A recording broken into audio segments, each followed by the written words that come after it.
E aí, pessoal, beleza? Estamos no último vídeo da nossa série sobre família, finanças, investimentos e patrimônio com o Dr. Luiz Kignel, que está tirando todas as nossas dúvidas aqui. Todas não, porque a gente tem muito mais dúvida, né? Mas tirando muitas dúvidas que vocês sempre colocam nas mídias sociais, perguntam, dúvidas, e a gente quis trazer um dos maiores especialistas do Brasil no tema para falar com vocês. Kignel, minha pergunta de hoje, ou o tema de hoje é herança.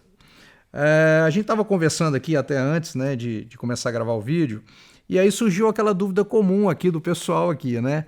Ô Kignel, e se uma pessoa tiver dívidas, o que acontece com a herança? Eu fui lá, meu cônjuge morreu e agora ele tem lá 200 mil reais em dívida. O que eu faço? Eu tenho que pegar essa dívida? Porque quando é bom eu ganho, mas quando não é bom, o que acontece? Isso acontece em vários casos, as surpresas, né? A gente sempre acha que as pessoas têm mais do que têm. Também a vida profissional me ensinou, a gente sempre acha que quem nos deixou, né? Mas às vezes cada um tem as suas histórias pessoais, claro, financeiras pessoais. É um ponto muito relevante. O herdeiro, ele tem que herdar o monte líquido. Uhum. Então o que é o monte líquido? Numa conta contábil, é ativo menos passivo. Uhum. Então, eu tenho que partilhar o que sobrar, pagas as dívidas. Mas pode acontecer, no teu exemplo, que o meu patrimônio, então, eu tenho dívidas de 200 mil e patrimônio de 100. O que eu faço? Eu digo para o cliente, não abre inventário. Você não tem nada para receber. Nada para receber. Porque o passivo é maior do que o ativo. Só para inverter, para todo mundo entender, se eventualmente eu tiver 200 mil de patrimônio e 100 mil de dívida, aí sim eu abro o inventário, pago os 100 mil de dívidas e sobra 100 mil para mim. Agora, se eu pego os 200 mil para mim e não pago dívida nenhuma, eu passo a ser o devedor, em nome do espólio. Perfeito. Okay? Agora, é importante entender que, por vezes, os herdeiros também entram em conflito, porque assim, eu tenho uma herança e me interessa receber um bem específico. Poxa, mas esse imóvel aqui, que quem faleceu, um ascendente que tenha falecido, eu moro nele. Eu quero escritura para mim, estava em nome da minha mãe, por uma questão familiar, mas eu que moro aqui há anos, então eu quero esse imóvel para mim. Então eu vou abrir o inventário. Mas eu não posso escolher o bem, eu não posso pensar o bem que eu quero. O espólio, é bom que se entenda, o que é o espólio? Ele é uma ficção jurídica e ele é uma universalidade dos direitos da pessoa falecida, tanto que leva o CPF do falecido. E esse espólio pode praticar atos, tem que estar inclusive representado, porque quando eu tenho espólios maiores, que por exemplo tem imóveis alugados, o espólio tem que praticar atos, contratar advogado, despejar, fazer uma locação, cumprir compromissos do falecido. Então, existe um problema quando eu quero pensar um bem que me interessa e eu não consigo fazer isso. Uhum. Então, não é apenas o que eu quero para mim desse espólio, é se esse espólio paga as dívidas, né, sobrou o que eu quero. Uhum. Entendi. Então, e aí começam conflitos entre herdeiros, né? Um quer, um não quer. Né? Entendi. Então, tem essas questões. Agora, quando você mencionou, não, eu sei que é dívida que vai ficar líquida, dívida líquida, então opto por não abrir o inventário. Beleza, mas essa é uma orientação, porque, na verdade, assim, eu estou entendendo que se abrir, a dívida líquida vai ficar. É isso? Se eu abrir o inventário... E ele for devedor na linha final, eu passo a ser o herdeiro da dívida também.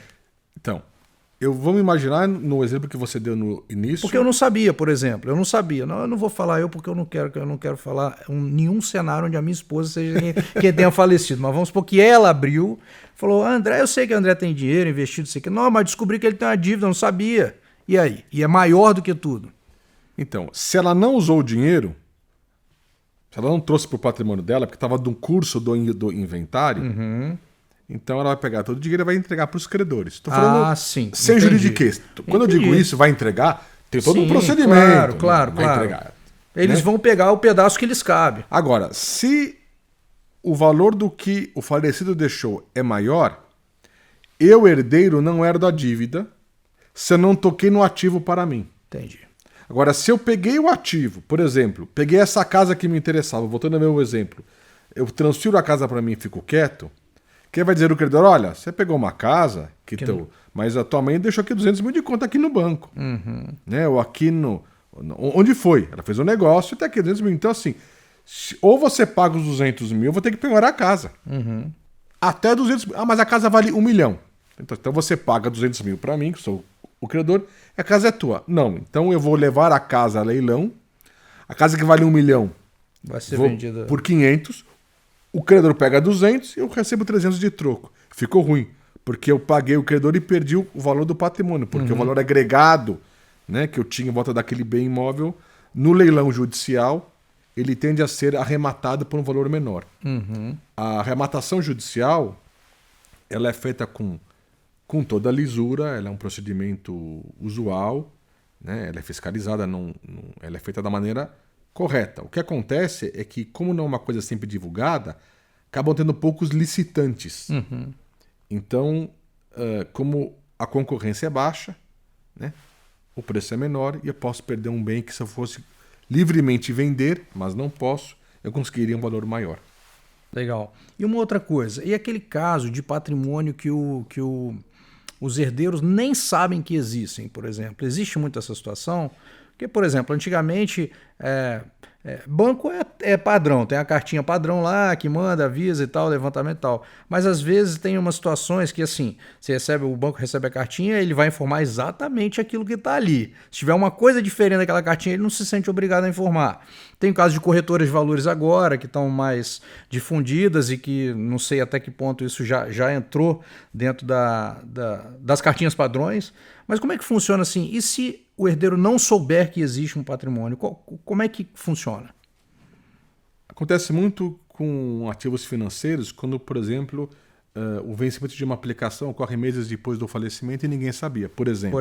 E eu não pego isso na declaração de imposto de renda. Existe a chamada sobrepartilha. A sobrepartilha é uma nova partilha de bens que não foram partilhados quando eu tinha acesso à informação. É importante que se entenda qual é o momento da transmissão do patrimônio do falecido para os seus herdeiros. No instante do falecimento. Perfeito. A pessoa faleceu, gerou a sucessão. Gerou a sucessão. Né? Startou todo esse processo, inclusive tributário, para pagar o ITCMD, contagem de prazo, para pagar esse imposto. Mas a partir daí, pode ser que eu não sabia que existia um bem, né? Imóvel, uma aplicação, uma conta. Eu termino o inventário, depois eu descubro, porque eu não vou conseguir movimentar, eu levo ao juiz a sobrepartilha, que é uma partilha adicional do que eu não partilhei originalmente. E se um determinado patrimônio, ativo financeiro, o que quer que seja, nunca foi encontrado, vai ficar lá numa conta corrente parada lá, qualquer, eternamente. Se a aplicação venceu, ninguém pode reaplicar, vai se desvalorizando. E vai ficar ali no banco, na conta do banco mesmo. Ou da instituição, o que é que seja. Pode ser que aqui aconteça. Se bem que hoje os herdeiros, de alguma maneira, conseguem a declaração de imposto de renda do falecido. Se não a tiverem, podem pedir ao juiz, que não tendo essa informação, que o juiz oficie a Receita Federal para que informe a última declaração de IR do falecido. Então, você acaba pegando de alguma maneira. É bom a gente falar em juiz, porque eu posso fazer também o inventário extrajudicial, sem juiz, quando as partes são maiores, capazes e não há litígio. Eu faço em cartório de notas, que também é um grande facilitador da sucessão. Tá todo mundo em acordo ali, aí ninguém vai se meter em como vai dividir. O pessoal já decide e acabou. Decide, acordo. Faz as contas do tributo, né? Porque eu posso ter quinhões maiores ou menores. Claro. Né? E faço a partilha. E o último caso, uma última situação aqui nesse vídeo para a gente adicionar uma complicação, né? Hoje muita gente tem feito investimentos no exterior, em corretoras que ficam no exterior e ele manda o dinheiro para os Estados Unidos, por exemplo, e outros lugares. Que impacto esse levantamento tem na hora da sucessão? Existe, não existe? Fica sujeito às regras locais? Qual que é o embaraço, digamos assim, nesse caso? A sucessão é feita no Brasil dos ativos brasileiros. o juiz brasileiro não tem competência territorial, não tem jurisdição para tirar um ativo, uma aplicação em outro país. Então, vou ter que fazer um inventário lá.